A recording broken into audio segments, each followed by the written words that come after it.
Bonjour, dans cette vidéo, on va s'intéresser à l'activité d'introduction sur le nouveau chapitre, les quadrilatères.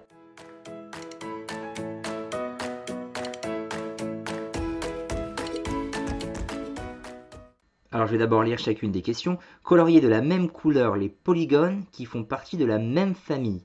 D'abord je redis ce qu'est un polygone. C'est une figure fermée composée uniquement de segments. Ça avait déjà été vu au moment du chapitre sur les triangles. Donner la catégorie à laquelle correspond chaque couleur, voilà ce qu'il faudra faire. Mais il va falloir aussi identifier combien il y a de catégories. Et enfin, tous ces polygones font partie d'une même famille, plus générale, laquelle? Alors je vais un peu faire à l'envers, avant de colorier, on va identifier le nombre de familles qu'il y a ici.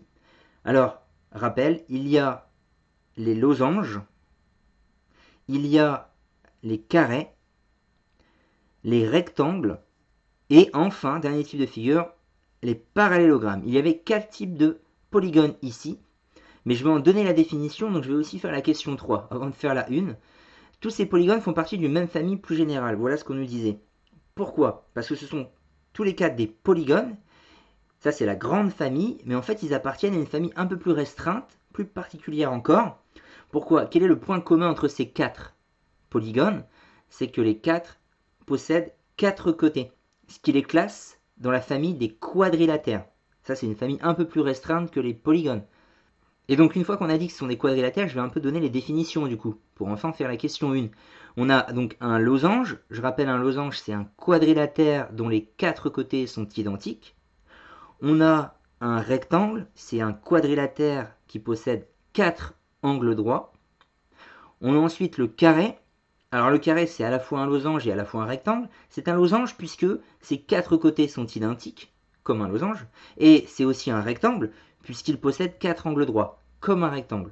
Donc la définition du carré c'est un quadrilatère qui possède 4 côtés identiques et 4 angles droits. Et enfin il y a le parallélogramme.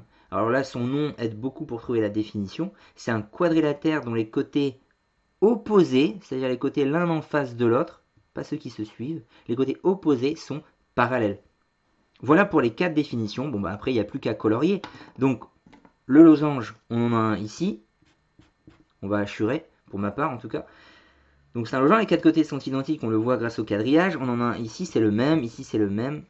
Donc là on est déjà 4 losanges. Est-ce qu'il y en a d'autres ici? Non, parce que là les côtés ne sont pas les mêmes. Là on voit que c'est un carré, mais je ne vais pas le colorier en losange, puisqu'on peut être plus précis, c'est un carré.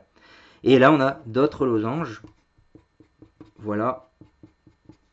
Donc en tout, il y en avait 8 des losanges. Donc on va mettre un code couleur et on écrit le nom. Ce sont des losanges. On a aussi les rectangles. Donc là on en a. Quadrilatère avec 4 angles droits. Le quadrillage nous permet de savoir qu'il y a 4 angles droits. Je ne vais pas en colorier plus. Donc en violet on a les rectangles. En vert on va colorier les carrés. Donc il y en a un là. Et un ici. Et enfin, dernière couleur en bleu, on va colorier les parallélogrammes. Alors je me rends compte que j'ai écrit vert au lieu de carré. Carré bien sûr. Donc parallélogramme, c'est ces figures-là. Pourquoi? Les côtés opposés sont parallèles. C'est-à-dire ils ne se rencontreront jamais si on était amené à les prolonger. Voilà les 4 types de figures. Donc on le redit. Losange, rectangle, carré, parallélogramme, voilà les 4 familles qu'il y avait ici. Les 4 sont des quadrilatères, c'est ce qu'il fallait mettre ici aussi.